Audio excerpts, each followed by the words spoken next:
Assalamualaikum warahmatullahi wabarakatuh.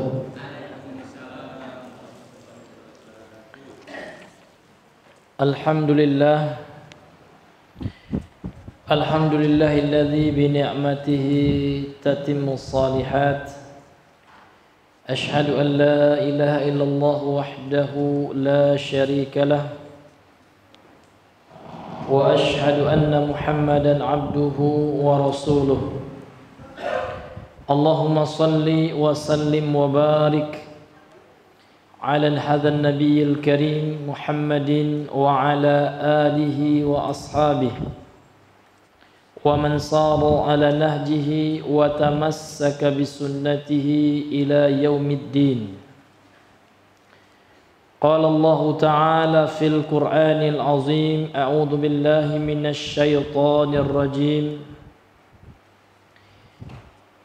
يا أيها الذين آمنوا اتقوا الله حق تقاته ولا تموتن إلا وأنتم مسلمون أما بعد فإن أصدق الحديث كتاب الله وخير الهدي هدي محمد صلى الله عليه وسلم وشر الأمور محدثاتها وكل محدثة بدعة وكل بدعة ضلالة وكل ضلالة في النار اللهم إنا نسألك السلامة منها.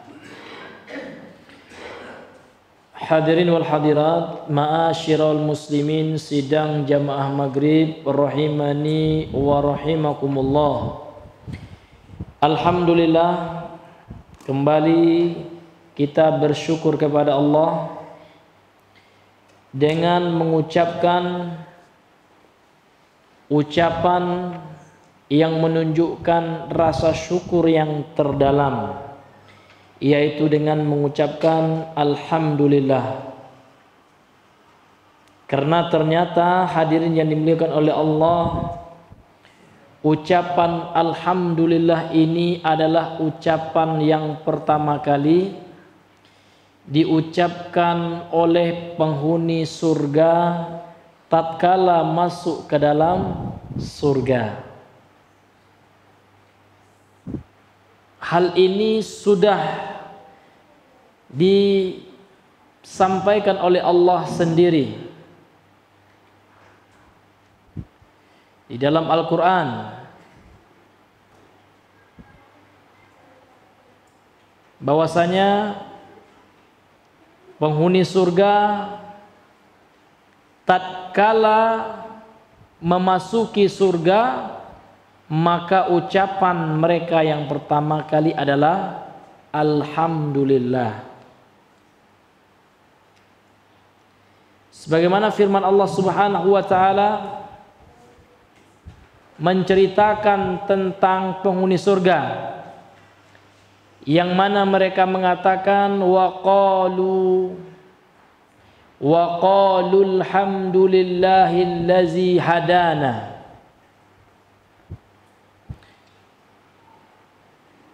wa ma kunna linahtadiya laula an hadanallah. Ini dalam surah Al-A'raf ayat 43. Ini penggalannya, Pak. Ini surat ayat Al-Quran surah Al-A'raf ayat 43 ini menjelaskan tentang ucapan pertama kali penduduk surga ketika masuk surga. Jadi apa kata mereka? Wa qalul hamdulillah. Mereka berkata, penghuni surga nih Pak ya, ketika sudah masuk surga, pertama kali masuk surga, mereka mengatakan alhamdulillahilladzi hadana, segala puji bagi Allah yang telah memberikan kami hidayah, lihaza, untuk mendapatkan ini surga. Jadi surga itu didapatkan disebabkan oleh apa Pak? Oleh amal soleh yang dilakukan, yang diamalkan oleh manusia ketika di dunia. Kemudian mereka melanjutkan perkataannya, penghuni surga nih, wa ma kunna linahtadiya dan tidaklah kami memperoleh hidayah di dunia laula an hadanallah, kalau seandainya Allah tidak memberikan hidayah kepada kami.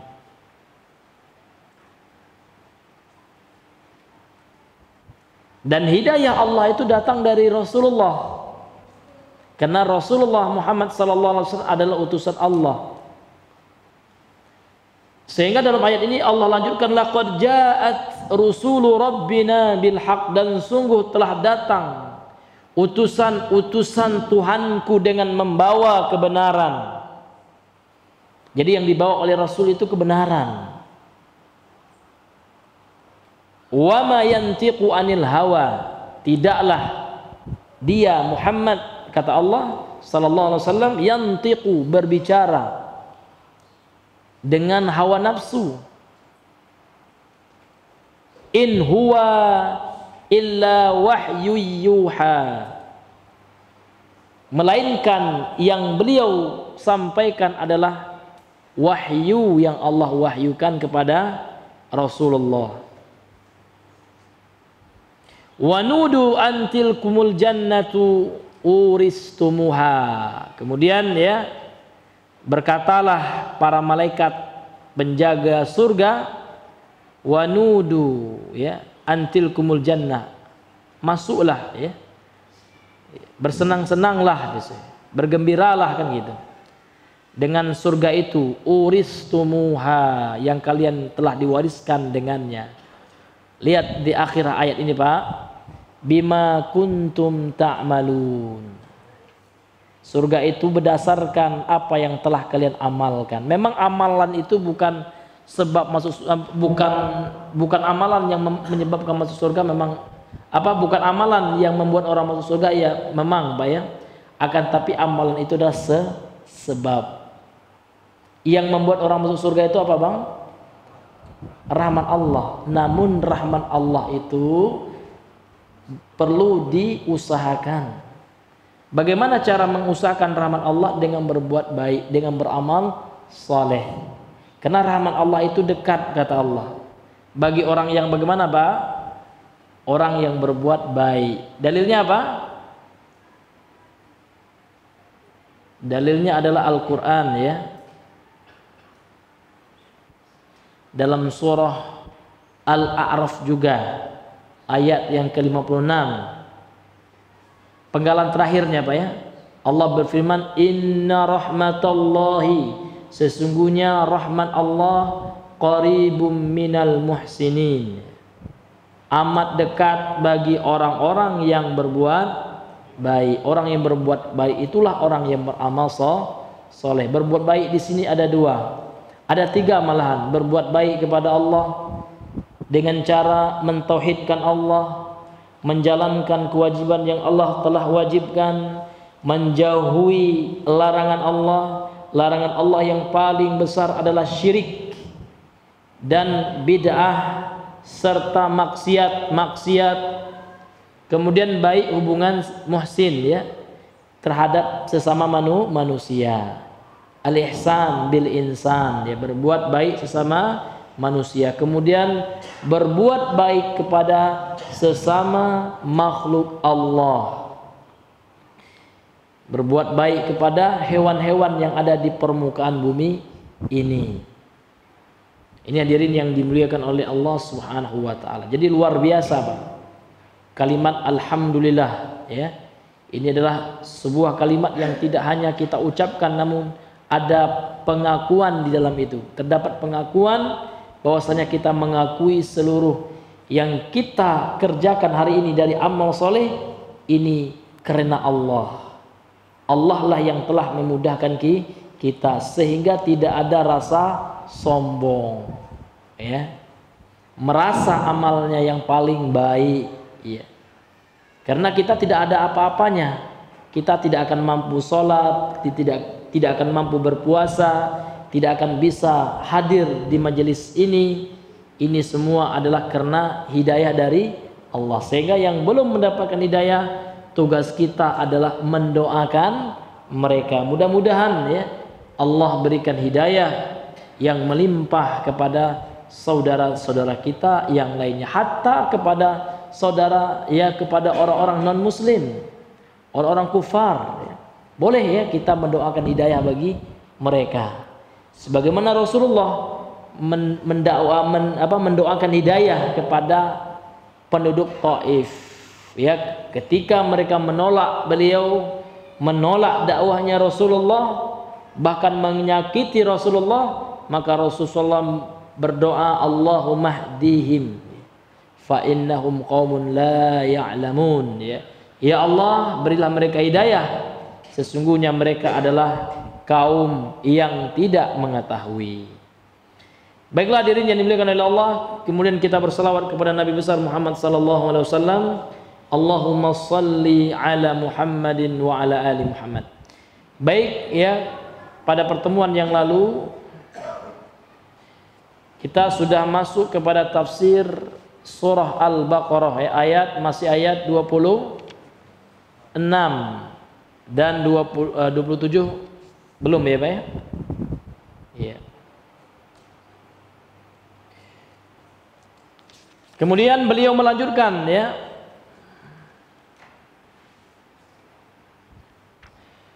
Qala al-muallif rahimahullahu taala wa qad ikhtalafa ahlut tafsiri fi ma'na al-ahdi alladhi wasafa haula'il fasiqina binaqdihi. Dan sungguh telah berselisih pendapat ahli tafsir. Jadi ahli tafsir pun terkadang ada khilaf di antara mereka. Jadi dalam tafsir itu Pak, ada penafsiran yang sudah disepakati gitu. Nah, yang ijma para ulama tafsir yang sudah sepakat gitu. Kemudian yang sudah sepakat tersebut ya, maka ini tidak boleh dilanggar. Ini penafsiran yang qat'i sifatnya. Qat'i itu Pak kalau bahasa kita sudah putus gitu. Sudah tidak ada lagi kemungkinan makna yang lain. Ya kan? Dia memang tidak debatable lagi ya, tidak diperdebatkan lagi oleh ahli tafsir gitu. Seperti ayat-ayat yang muhkam, ayat-ayat yang sudah jelas gitu. Contoh tentang keesaan Allah, ini enggak ada lagi perbedaan gitu. Qul huwallahu ahad, jelas ya. Katakan Muhammad, wahai Muhammad SAW, Allah itu ahad, esa.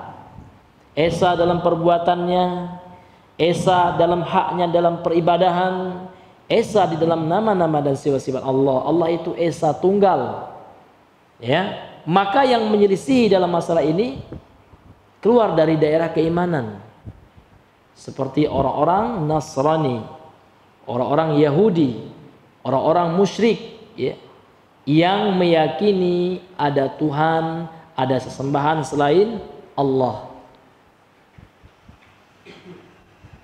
Kemudian kata beliau, sungguh ahli tafsir berbeda di dalam memaknai makna al-ahad ya, janji dalam ayat sebelumnya. Ayat berapa itu Pak? Ayat 27 dari surah Al-Baqarah. Jadi pada ayat 27 itu seperti yang telah kita jelaskan kemarin, Allah memberikan sifat bagi orang fasik. Bagaimana sifat orang fasik itu? Alladzina yanquduna ya ahdallahi. Orang-orang fasik itu adalah mereka yang ya memutuskan perjanjian, tidak menepati perjanjian mereka kepada Allah yang telah mereka sepakati dengan Allah gitu. Nah, itu. Jadi apa yang dimaksud dengan janji dalam ayat ini kan gitu. Nah, janji itu terjadi perselisihan di antara para ulama. Kata janji dalam ayat 27 dari surah Al-Baqarah tentang sifat orang-orang fasik sebelumnya. Sehingga di sini dikatakan wa qad ikhtalafa ahlut tafsir fi ma'na al-ahdi alladhi wasafa haula'il fasiqina binaqdihi. Maka para ulama tafsir berbeda pendapat di dalam memaknai makna atau pengertian dari janji yang Allah mensifati orang-orang fasik dengan mereka tidak menunaikan janji tersebut, dengan mereka mengingkari atau memutuskan janji tersebut. Qala ba'duhum, sebahagian mereka ulama tafsir berkata, makna dari kata janji dalam ayat tersebut, maknanya kata mereka adalah wasiyatullahi ila khalqihi. Sebagai mereka memaknainya dengan sebagai wasiat Allah kepada makhluk-makhluknya. Jadi janji Allah itu adalah wasiat Allah. Apa wasiat Allah kepada kita, Pak? Mau tahu kita apa wasiat Allah kepada kita? Di antara wasiat Allah masih dalam surah Al-A'raf ya.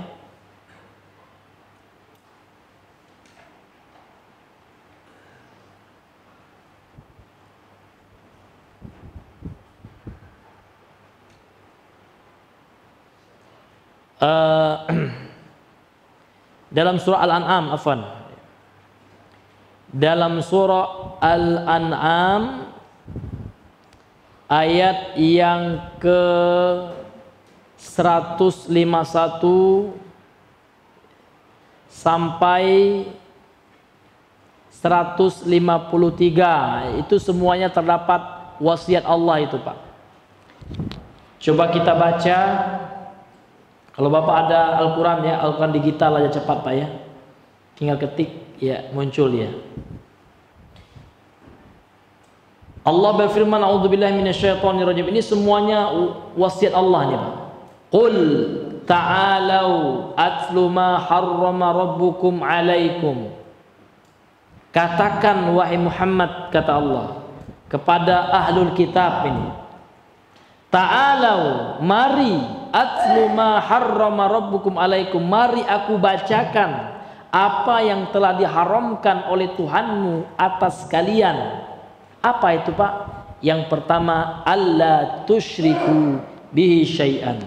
Ini dosa yang paling besar. Ini wasiat Allah ini. Alla tusyriku bihi syai'an. Janganlah kalian berbuat syirik sedikit pun. Lihat di situ ada kata syai'an. Syai'an itu kalau dalam bahasa Arab Pak ada tanwinnya, isim nakirah. Itu istilahnya gitu ya. Berada di dalam kalimat yang bermakna pelarangan. Ini memberikan makna umum. Artinya Allah melarang seluruh bentuk kesyirikan dalam agama ini. Alla tusyriku bihi syai'an, janganlah kalian berbuat syirik sedikit pun kepada Allah. Wabil walidaini ihsana, dan berbuat baiklah, berbuat ihsanlah bil walidaini, kepada kedua orang tua. Wala taqtulu auladakum, dan janganlah kalian bunuh anak-anak kalian min imlaq ya, khaufun ya, minal faqr. Jangan kalian bunuh anak-anak kalian karena takut miskin. Jadi membunuh di sini tidak hanya membunuh secara nyata, Pak. Kalau zaman dahulu memang ya, di zaman jahiliyah ada anak lahir perempuan dikubur hidup-hidup, ya. Dan termasuk membunuh anak itu Pak karena takut miskin adalah membatasi ya keturunan dengan menggunakan berbagai macam media, baik itu media aborsi ya Pak ya, itu haram hukumnya. Aborsi itu haram, bahkan termasuk membunuh itu ya, apalagi sesudah berusia 4 bulan janin karena sudah ditiupkan roh ya. Dan termasuk juga takut miskin adalah memakai KB permanen. Kalau KB bagaimana hukumnya? KB kalau niatnya mengatur kelahiran boleh. Kalau zaman dulu namanya azal, ya. Namun kalau membatasi keturunan, takut miskin, ini jatuh dalam ayat ini Pak, yang dilarang oleh Allah. Termasuk membunuh itu, membunuh embrio, ya, membunuh bibit apa namanya itu Pak, mani-mani, ya, yang ada pada laki-laki atau perempuan dibatasi gitu. Ini nggak boleh, Pak. Karena ya orang-orang sekarang takut ya. 2 anak aja cukup katanya. Kalau banyak anak seolah-olah mereka ya tidak percaya kepada Allah. Karena mereka merasa mereka yang ngasih makan, bukan Allah. Tidak ada Allah dalam kehidupan, sehingga apa? Seluruh ya kehidupannya dia tanggung sendiri gitu. Maka sulit, Pak, kalau kita serahkan kepada Allah. Ya kalau kita tawakal kepada Allah, kalau kita yakin Allah membantu kita, insya Allah ada jalan keluarnya. Orang di Afrika itu, Pak, lebih parah lagi miskin dari negara kita. Banyak anak mereka hidup juga, Pak, ya. Iya, negaranya gersang ya. Tingkat kemiskinannya luar biasa, bahkan anak mereka terkena penyakit busung lapar. Ya, maka mereka nggak ada KB ya. Bahkan orang-orang Cina itu, Pak, ya, berapa banyak anak-anak mereka itu ya yang mereka tidak KB, bahkan pemerintah mereka mewajibkan di situ ya. Nah, ini hadirnya dimuliakan oleh Allah. Maka kita harus ya jangan pernah ya kita merasa dengan banyak anak ya, jangan pernah kita merasa dengan banyak anak kita terbebankan, karena anak itu membawa rezekinya masing-masing. Sebagian orang-orang liberal yang menganggap ini adalah pendapat yang jadul gitu ya, pemikiran yang kuno. Padahal ini adalah pemikiran yang lahir dari keimanan kepada Allah gitu. Karena mereka sudah nggak zamannya lagi banyak anak, kata mereka ya. Allahul musta'an. Padahal ya kan Allah menyukai nanti kalau seandainya banyak umatnya yang beriman kepada Allah, Allah membangga-banggakan. Bahkan Rasulullah pun seperti itu, membangga-banggakan umatnya yang banyak anaknya dan semuanya anaknya beriman dan bertakwa kepada Allah. Betapa banyak nanti dia mendapatkan kiriman pahala melalui doa, amal soleh yang dikerjakan oleh anak-anaknya. Kemudian nahnu narzukukum wa iyyahum, kamilah yang memberi rezeki pada kalian, kata Allah, dan mereka gitu. Jangan kalian bunuh anak kalian gitu, karena takut miskin gitu. Karena yang ngasih rezeki itu adalah Allah. Kita hanya perantara aja, Pak. Yang ngasih rezeki itu adalah Allah. Jangan kita, enggak lah kita yang ngasih rezeki. Nauzubillah, syirik nanti. Ya, di antara bentuk tauhid itu adalah tauhid rububiyah, bahkan ini ya. Orang kafir Quraisy yakin juga ini. Yang memberi rezeki itu siapa? Allah Subhanahu wa taala. Maka jangan takut, jangan khawatir. Kalau kita mengasih jarak 2 tahun itu memang sunnahnya seperti itu. Karena haknya seorang anak itu adalah disusui 2 tahun kan gitu. Itu boleh dalam rangka untuk mengatur kelahiran boleh. Namun yang tidak boleh itu adalah membatasi. Sudahlah 2 aja gitu. Iya, nah ini. Apa? Di tabek Bapak? Oh, di KB ya. Allah musta'an ya. Iya. Iya. Iya. Kalau diikat maksudnya apanya diikat, Pak ya? Oh gitu. Iya, nggak boleh juga kalau dalam rangka membatasi. Itu tidak boleh, Pak ya.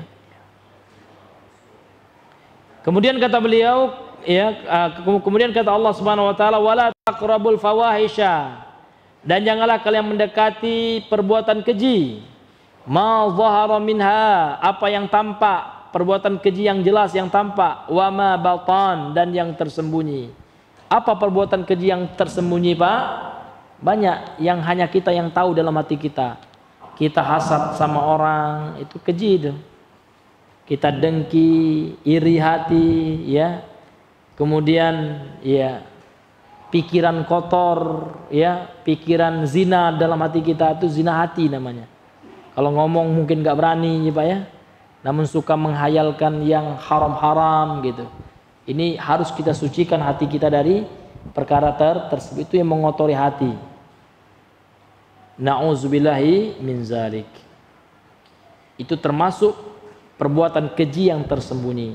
Wala taqtulun nafsal lati harramallah, dan janganlah kalian membunuh jiwa yang Allah haramkan untuk dibunuh. Illa bil haq, kecuali dengan alasan yang benar. Alasan yang benar itu seperti kisos, namun yang mengeksekusinya adalah pemerintah yang sah. Kisos itu adalah darah dibayar darah. Kalau ada orang membunuh secara sengaja, hukum Islamnya juga dibunuh dia. Zalikum wasaquma, di sini Pak ya, kita tahu ini adalah wasiat Allah. Hal yang demikianlah ya, wasaqum bihi, Allah telah wasiatkan kalian dengannya. Dia Allah telah wasiatkan kalian dengannya. La'allakum ta'qilun, sehingga kalian bisa memikirkannya gitu. Ini wasiat Allah, jelas sekali Pak ya.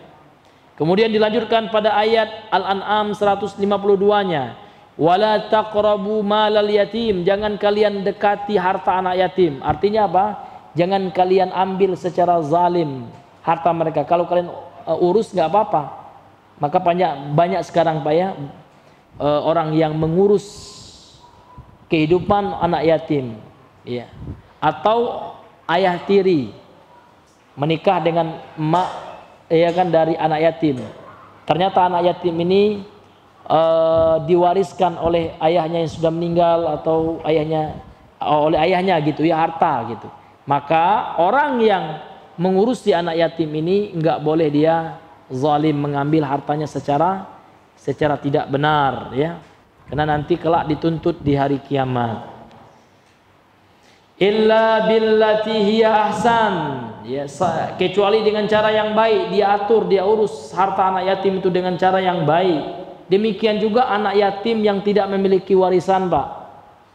Anak yatim dikelola oleh sebuah yayasan, atau seseorang gitu kan, dia punya pondok anak yatim ya.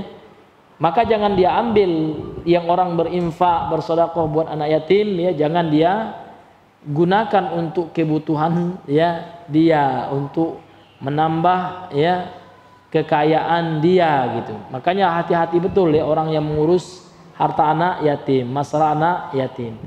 Kalau dia adil, dia berlaku dengan baik, betul-betul mengharapkan pahala dari Allah, maka akan mendekatkan dia ke surga. Sebaliknya kalau dia zalim, ya, dia mengambil harta anak yatim tersebut, maka ini akan ya mengantarkannya ke dalam neraka. Hatta yablugha asyuddahu, sampai dia dewasa. Wa auful kaila wal mizana bil qis, ini untuk para pedagang nih Pak ya. Ya, dan tunaikanlah, sempurnakanlah takaran dan timbangan dengan cara yang adil.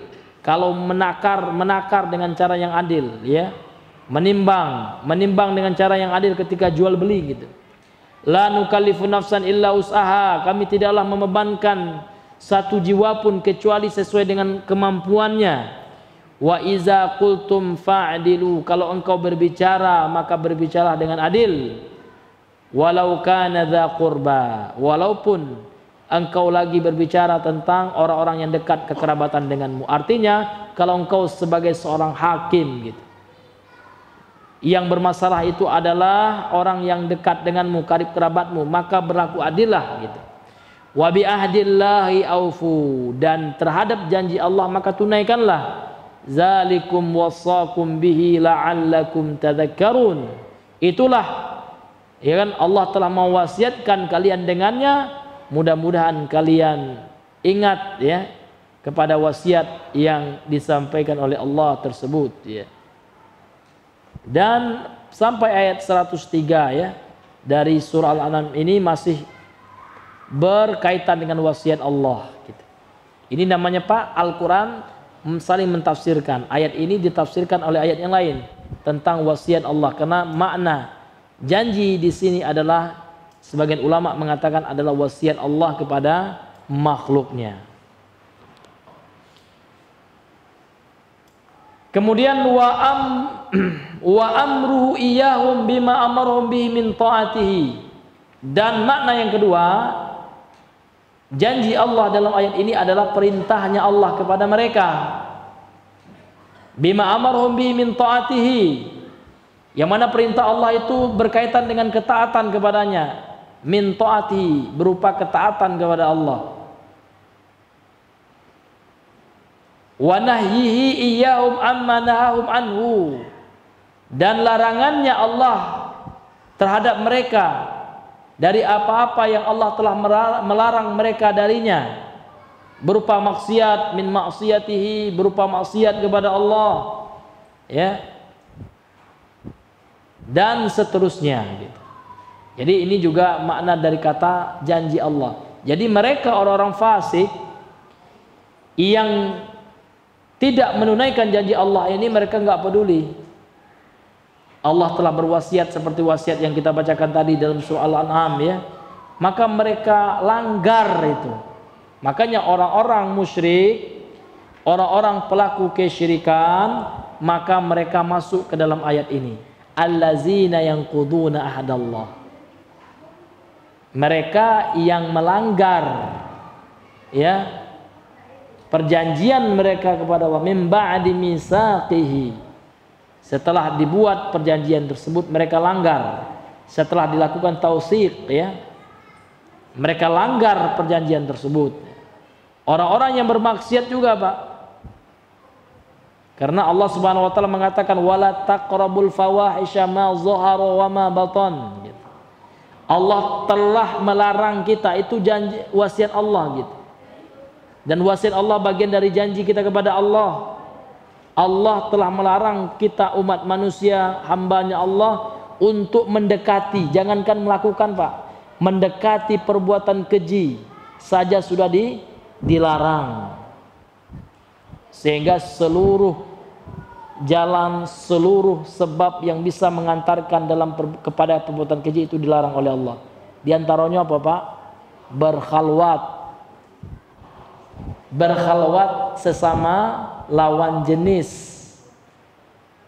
yang bukan mahram, atau dalam istilah keren sekarang pacaran. Iya. Ini sudah haram. Karena itu sebab itu bisa menyebabkan seseorang jatuh ke dalam zina. Jauh 1400-an tahun yang lalu Rasul ternyata sudah melarang ini, Pak, rupanya. Rasul mengatakan la yakhluwanna rajulun, ya, la yakhluwanna rajulun bimra'atin illa salisahuma syaitan, ya. Tidaklah seorang laki-laki dan perempuan yang tidak mahram, ya, yang boleh menikah gitu, ya. Kalau mahram nggak boleh menikah. Kemudian mereka melakukan khalwat, berdua-duaan gitu. Kecuali yang ketiganya adalah syaitan. Dalam riwayat yang lain, la yakhluwanna rajulun bimra'atin illa ma'azi mahram.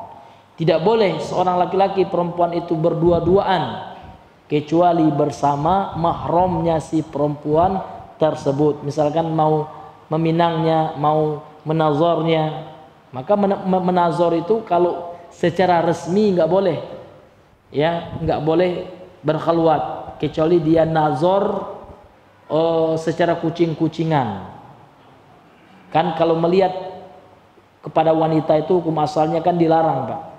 Namun kalau tujuan kita untuk menikah, ini ulama fikih mengatakan ini diantara nazor yang dibolehkan. Nazor kan melihat wanita ajnabiyah, wanita yang bukan mahram yang dibolehkan kalau seorang laki-laki itu berniat ingin menikahinya, meminangnya, itu boleh, Pak. Karena sahabat pernah melakukannya, melihat calon istrinya dengan diam-diam. Namun tergantung niat, karena niatnya ingin menikahinya, ini boleh gitu. Tapi kalau niatnya nggak mau menikahinya, hanya ingin melampiaskan, ya, nafsu matanya, maka Allah telah mengatakan kullil mu'minina yaghudduna min absarihim. Katakan kepada laki-laki yang beriman, karena memang laki-laki beriman yang bisa mengamalkannya gitu. Yaghudduna min absarihim, hendaknya mereka menundukkan sebahagian dari pandangan matanya yang ada syahwatnya, kan gitu. Kalau nggak syahwat bagaimana, Pak Ustadz? Lihat tujuannya apa. Kalau tujuannya untuk menikahinya boleh, ya kan, ada tujuan syar'inya. Kalau nggak tetap tidak dibolehkan, kan gitu, Pak. Ini na'udzubillah, Pak. Betapa banyak, Pak, orang-orang sekarang yang merasa aman, ya kita kan nggak ngapa-ngapain, berdua. Ya, ternyata disitulah syaitan memanfaatkannya, ya kan, sehingga terjadilah hal-hal yang diharamkan oleh Allah. Sehingga dalam ayat ini Allah melarang jangan didekati gitu, ya kan, didekati saja haram apalagi melaksanakannya. Maka disinilah tindakan preventif itu harus kita lakukan. Allah melarangnya gitu, karena memang mencegah lebih baik daripada mengobati. Sebelum terjadi dicegah oleh Allah sarana-sarananya itu. Maka di sekolah itu nggak boleh Pak ya, dalam hukum Islam gitu ya. Ya, bukan hukum negara nih, hukum Islam itu nggak boleh bercampur. Ya, kalau asrama akhwat ya asrama perempuan lah gitu. Kalau bisa ustadznya ustazah juga gitu. Karena khawatir fitnah ini Pak ya. Karena fitnah wanita itu adalah fitnah yang paling besar yang menimpa kaum laki-laki umatnya Rasul sallallahu alaihi wasallam. Ma taraktu ba'di fitnatan adarra 'ala rijali minan nisa. Tidaklah aku tinggalkan setelahku, kata Rasulullah, sebuah fitnah yang bermudarat, ya berbahaya gitu, atas laki-laki, ya kan, dari fitnah kaum wanita. Artinya fitnah wanita itu adar, ya, bermudarat, berbahaya bagi laki-laki. Maka untuk itu jangan kita bermudah-mudahan ya terhadap masalah ini Pak. Kan nggak apa-apa Pak Ustadz, kan masih sepupu saya dia. Nah, itu bermudah-mudahan Pak ya. Na'udzubillahi min zalik. Bahkan ulama salaf mengatakan, Imam Ibnu Jauzi ya, bahkan beliau mengatakan la taqrabun nisa, jangan kalian dekati para wanita. Ya kan? Walau tu'allimuna al-Qur'ana. Walaupun niat kalian mengajarkan Al-Qur'an bagi mereka, jangan gitu. Untuk hati-hatian, kecuali mungkin tidak ada lagi perempuan yang bisa mengajarkan Quran gitu kan. Kalau ada perempuan lebih baik perempuan, menghindari fitnah. Ya, perempuan sama perempuan aja zaman sekarang ini terfitnah juga Pak. Zaman LGBT ini, na'udzubillah, apalagi laki-laki dengan perempuan, laki-laki sama laki-laki aja bahaya sekarang ya, fitnahnya ya. Ya, fitnah homo itu ya, na'udzubillah. Ya, na'udzubillahi min zalik. Luar biasa Pak, luar biasa sekarang ya. Ya, maksiat yang sangat luar biasa. Kemudian kata beliau, fi kutubihi, larangan Allah Subhanahu wa taala itu di dalam kitab-kitabnya, ya kan? Wa ala lisani rusulihi, ya, berdasarkan atau melalui lisan para rasulnya. Jadi larangan Allah, perintah Allah, larangan Allah, wasiat Allah yang terdapat pada kitab-kitab Allah. Dan kitab yang terakhir tentu kitab suci Al-Quran. Karena kitab suci Al-Quran ini adalah penyempurna kitab-kitab yang lain. Artinya apa Pak? Kalau ada kitab-kitab yang lain ini nggak berlaku lagi gitu Pak. Karena ketika turun Al-Quran, maka Taurat, Injil kalau ada, walaupun ya meskipun disangka orang asli ini Taurat masih asli, ini Injil, Zabur masih ya masih original nih, asli, original teksnya asli. Maka tatkala sudah ada Al-Quran, walaupun itu asli, maka sudah kadaluarsa, ya, sudah expire gitu, sudah dimansuh Pak. Nasikhnya adalah Al-Quran, ya, sudah dimansuh hukumnya, tidak berlaku lagi. Bahkan ya Rasulullah murka di zaman Rasulullah, Umar bin Khattab pernah memegang Taurat gitu, ya kan. Maka ketika itu Rasulullah melihatnya, ini sebutkan dalam Sahih Al-Bukhari ya, marah sampai-sampai dibantingnya oleh Nabi SAW. Kemudian Nabi mengatakan, laukana Musa hayyan, kalau seandainya Nabi Musa itu hidup, la yasa'uhu illa tibai, tidak ada yang dia lakukan kecuali mengikutiku, mengikuti apa yang aku diturunkan dengannya, yakni Al-Quran gitu. Jadi memang kita harus beriman memang kepada kitab-kitab suci sebelum Nabi Muhammad. Namun kitab suci sebelum Nabi Muhammad ruang lingkupnya hanya kepada umat mereka saja. Taurat hanya kepada umat Bani Israel, pengikut Nabi Musa saja. Injil hanya kepada pengikut Nabi Isa. Namun Al-Quran ini untuk seluruh manusia akhir zaman. Ya. Maka nggak ada yang boleh mengikuti selain Al-Quran gitu Pak. Ya begitulah kebenarannya ya. Namun ternyata kenyataan pun membuktikan bahwasanya kitab-kitab yang ada yang diklaim ya kan, kitab-kitab Nabi terdahulu ternyata sudah dipalsukan. Ya sudah didistorsi. Sudah terjadi penyelewengan. Ya, ini banyak ya, banyak yang membuktikannya seperti itu Pak ya. Misalkan Alkitab di Bible pada tahun ini berbeda dengan tahun ininya, ya. Terjadi ya pergeseran makna yang sangat luar biasa. Inilah hadirin yang dimuliakan oleh Allah Subhanahu wa taala. Namun Al-Qur'anlah yang dijaga oleh Allah karena itu adalah janji Allah, "Inna nahnu nazzalna 'alaika dzikra wa inna lahu lahafizun." Itu janji Allah. Allah lah yang akan menjaga Al-Quran ini, hadirin yang dimuliakan oleh Allah Subhanahu wa ta'ala.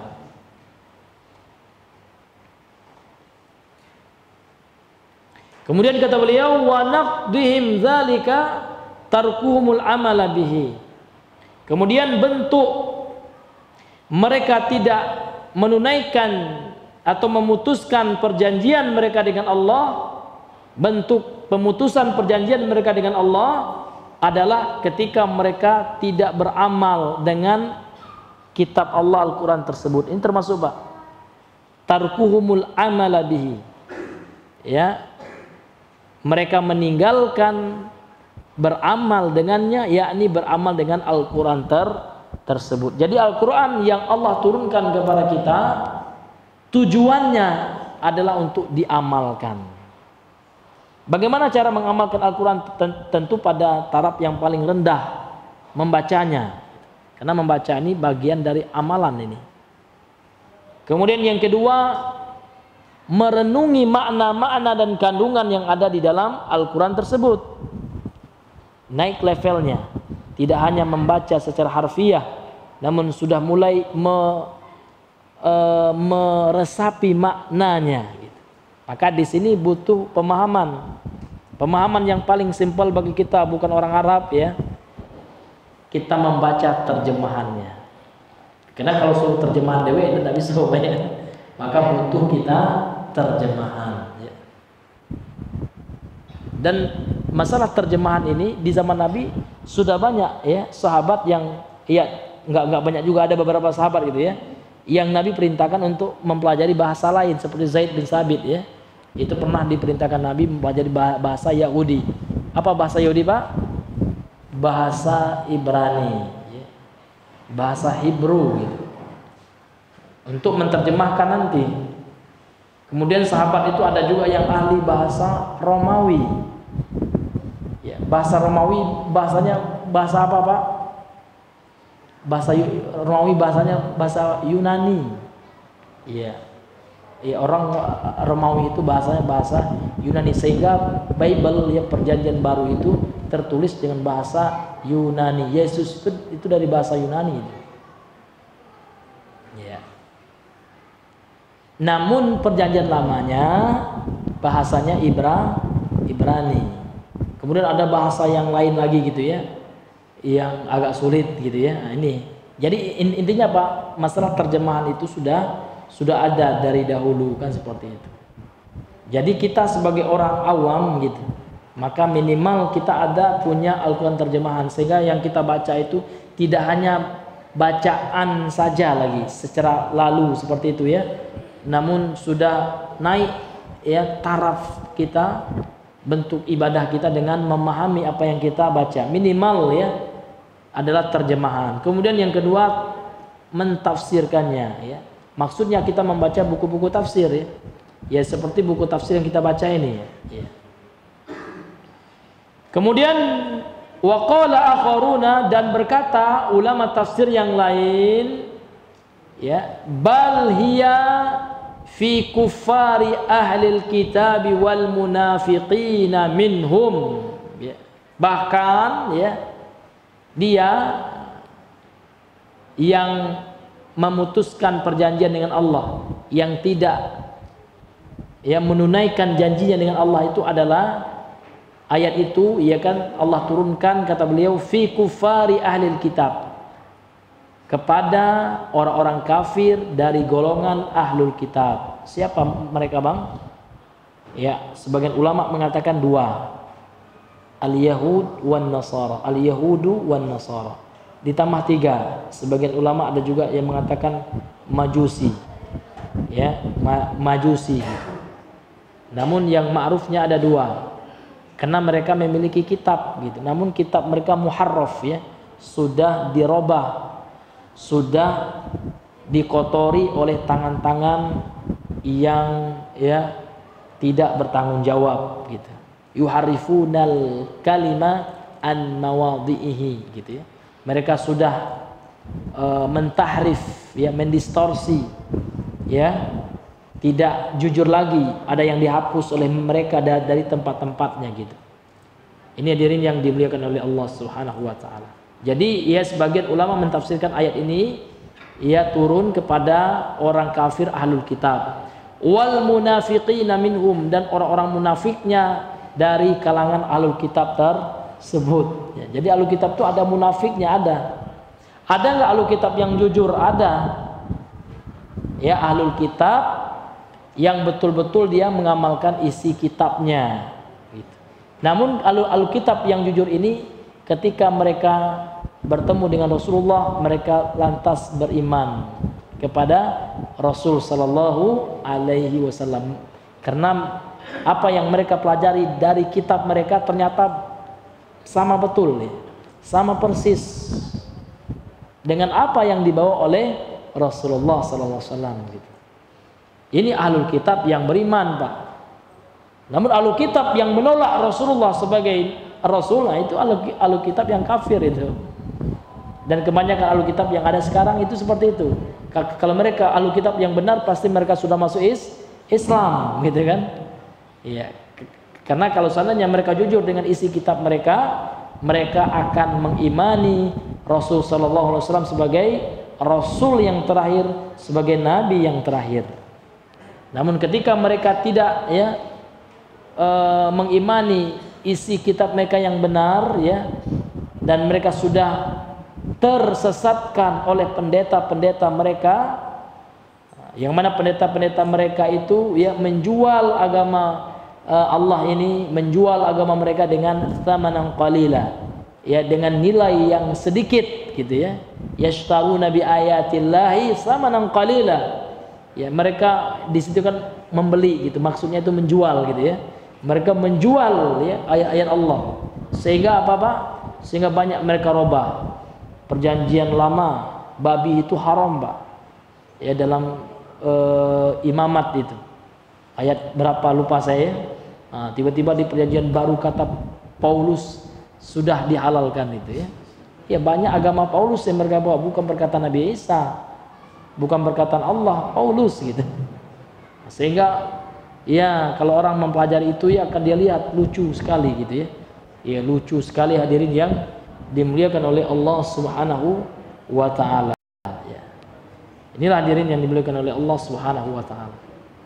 Jadi sebagian para ulama menafsirkan bahwasanya ayat ini, surah Al-Baqarah ayat 27 ini, Allah turunkan kepada orang-orang kafir dari kalangan ahlil kitab dan orang-orang munafikin atau orang munafik dari mereka.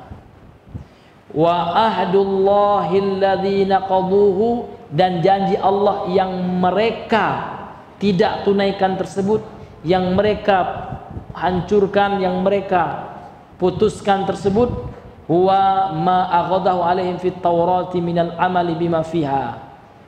Wa ma aghadahu, dia adalah apa yang dia ambil atas mereka, fit taurati minal amali bima fiha, di dalam kitab Taurat, dari beramal dengan apa yang terdapat dalam kitab Taurat tersebut. Artinya apa? Perjanjian Allah kepada mereka orang-orang ahlul kitab ini sebelum Rasulullah, ya. Karena memang kitabnya mereka sebelum turunnya Al-Quran, kalau mereka mengikut Nabi Musa, maka kitabnya adalah kitab Taurat. Artinya mereka tidaklah menunaikan wasiat Allah, apa yang Allah perintahkan mereka di dalam kitab Taurat tersebut, dan ketika mereka tidak menunaikannya, inilah diantara bentuk mereka ya, memutuskan perjanjian mereka terhadap Allah Subhanahu wa taala. Inilah yang beliau katakan wa ahdullahi alladzi naqaduhu, dan janji Allah yang mereka putuskan, yang tidak mereka tunaikan adalah apa yang Allah ambil ya atas mereka yang terdapat dalam Taurat berupa perintah Allah Subhanahu wa taala. Wallahu taala a'lam bisawab. Karena sudah masuk waktu Isya, insyaallah nanti kita lanjutkan setelah salat Isya. Subhanakallahumma bihamdika asyhadu an la ilaha illa anta astaghfiruka wa atubu ilaik. Assalamualaikum warahmatullahi wabarakatuh.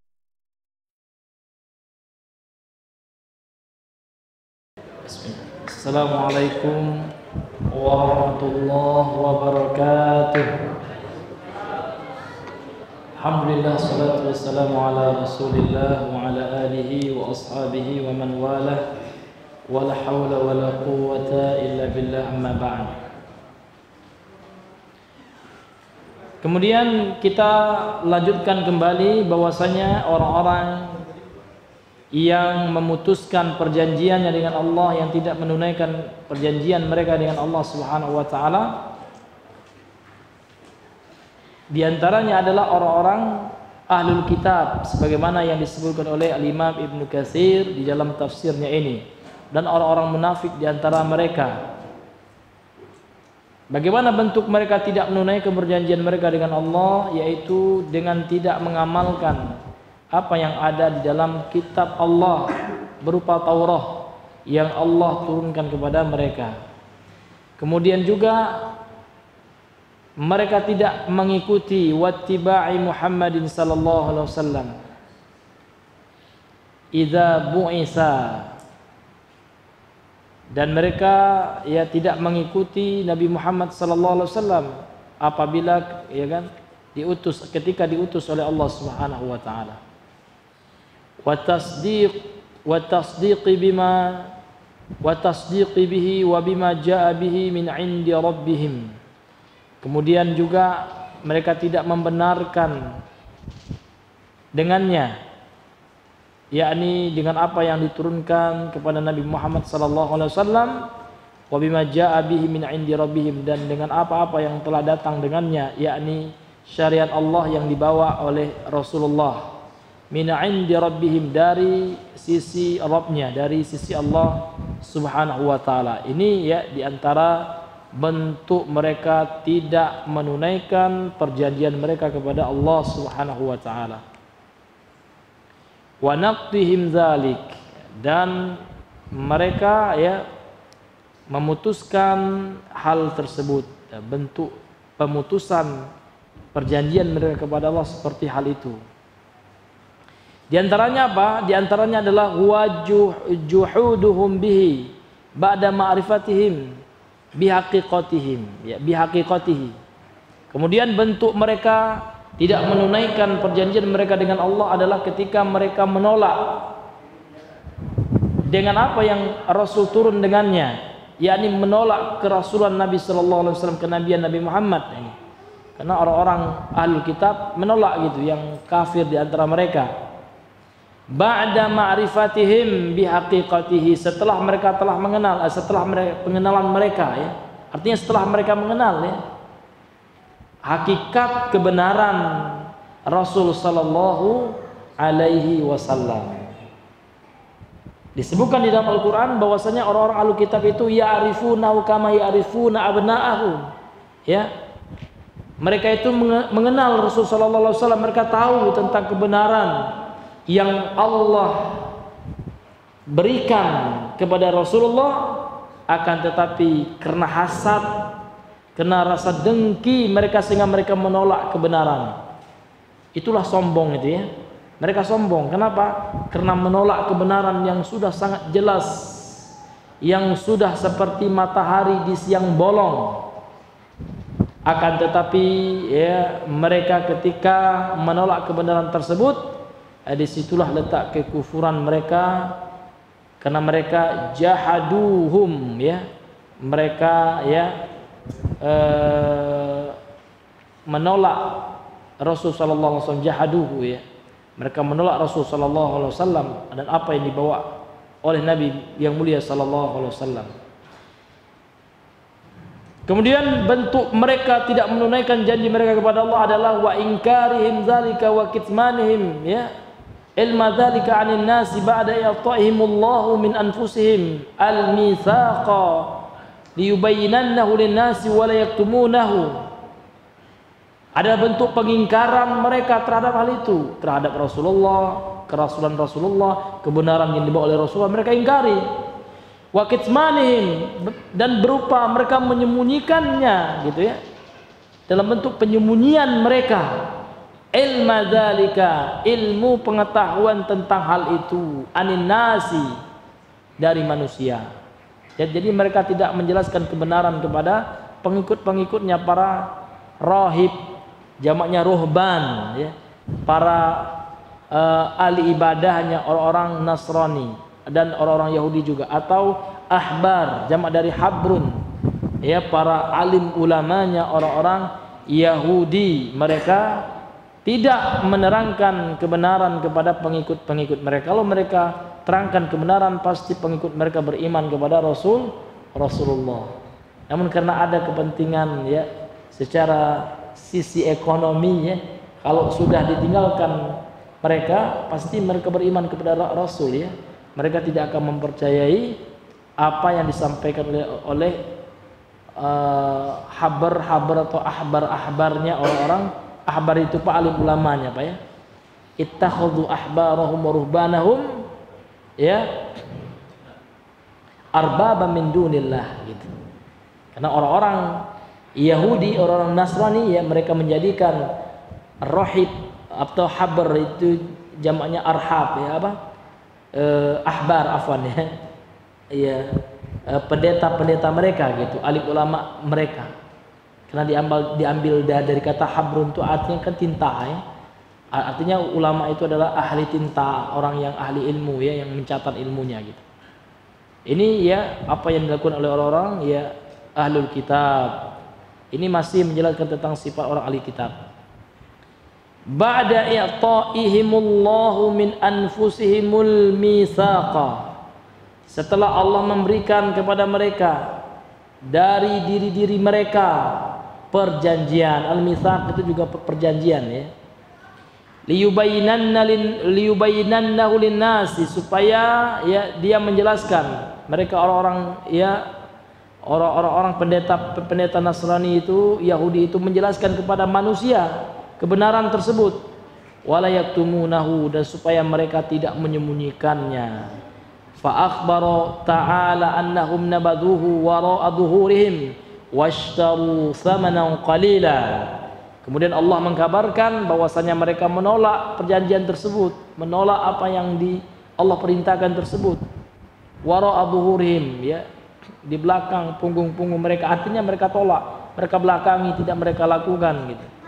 Washtaru bihi, dan mereka jual, ya, kata-kata ishtaru bihi itu maknanya menjual, ya, walaupun, ya, kan secara teks, ya, kan membeli, gitu, ya, namun mana ini menjual, gitu, ya. Ya, menjual ayat Allah tsamanan qalila, dengan nilai yang kecil, artinya dengan harga yang murah. Wa hadza ikhtiyar ibn Jarir, afwan, wa hadza ikhtiyar, ya, wa hadza ikhtiyar ibn Jaririn, dan ini adalah pilihan pendapat yang dipilih oleh Imam Ibnu Jarir ketika mentafsirkan ayat ini. Ibnu Jaririn rahimahullahu taala. Bagaimana pendapat Ibnu Jarir bahwasanya perjanjian yang ada pada surah Al-Baqarah ayat 27 ini, alladzina yanquduna ahdullah, di sini maknanya adalah orang-orang kafir dari kalangan orang-orang ahlul kitab. Nah, ini yang dikuatkan, yang dirajihkan, ya, dan yang dipilih, ya, oleh Al-Imam Ibnu Jarir. Siapa Imam Ibnu Jarir tadi? Penulis kitab At-Tabari. Jadi tafsir Ibnu Katsir itu adalah ringkasan dari tafsir At-Tabari yang ditulis oleh ya kan, Ibnu Jarir At-Tabari rahimahullahu taala. Jadi ini ringkasan, dan ini ringkasan lagi dari tafsir Ibnu Katsir. Jadi meringkas itu adalah kebiasaan ulama salaf, dan ini adalah suatu bantahan yang sangat telak orang-orang yang memfitnah ulama-ulama salaf itu merubah-rubah kitab ulama, gitu. Padahal tidak merubah, meringkas gitu. Karena kebiasaan meringkas itu sudah ada, diwariskan oleh ulama-ulama salaf terdahulu. Ya kan sekarang kan ada tafsir Ibnu Katsir itu nggak benar, itu orang Wahabi itu sudah dikurang-kurangi, bukan mengkurangi, itu meringkas Pak gitu. Karena Ibnu Katsir sendiri dia meringkas juga kan seperti itu. Nah, ini kan tuduhan, ini kan ada buku judulnya Pak, mereka memalsukan kitab para ulama kan gitu. Mana yang dipalsukan, yang aslinya mana, yang palsu mana? Tolong dijelaskan. Ya. Karena yang mereka anggap palsu itu kita katakan itu memang bukan buku utuhnya, itu kitab ringkasan. Jangankan pelajaran agama Pak ya, pelajaran umum saja supaya lebih membuat siswa itu paham inti-inti yang disebutkan oleh sebuah buku. Ya terkadang guru membuat diktat ringkasan dari materi yang diajarkan, biasa gitu. Ya biasa, kecuali dia menulis suatu perkataan yang tidak dikatakan oleh penulis, itu baru memalsukan namanya. Nah, dia mengatakan, Ibnu Katsir mengatakan A ya, ternyata nggak ada Ibnu Katsir mengatakan, itu baru artinya memalsukan ya. Tapi kalau dia memilih perkataan Ibnu Katsir ya kan, itu bukan memalsukan, itu meringkas ya. Nah, perkataan daripada Imam Ibnu Katsir, wallahu taala alam bisawab. Wa huwa qaulu Muqatil bin Hayyan, dan ini juga pendapatnya Al-Imam Muqatil, ini ahli tafsir juga ya, Imam Muqatil bin Hayyan ya, dan ulama-ulama yang lainnya. Kemudian waqala akharuna, dan telah berkata ulama yang lain, bal unya bihadil ayati, yang dimaksud dengan ayat ini yaitu surah Al-Baqarah ayat 27 ini pendapat ulama tafsir yang lain adalah jami'u ahlil kufri wasyirki wan nifaq, seluruh ya kan pelaku kekufuran, kesyirikan dan kemunafikan ya. Wallahu taala a'lam bisawab ya, karena yang mengingat waktu juga ya, mungkin kita cukupkan dahulu sampai di sini pembahasan kita pada malam hari ini. Kita cukupkan dengan membaca doa kafaratul majlis. Subhanakallahumma wa bihamdika asyhadu an la ilaha illa anta astaghfiruka wa atubu ilaik. Assalamualaikum warahmatullahi wabarakatuh.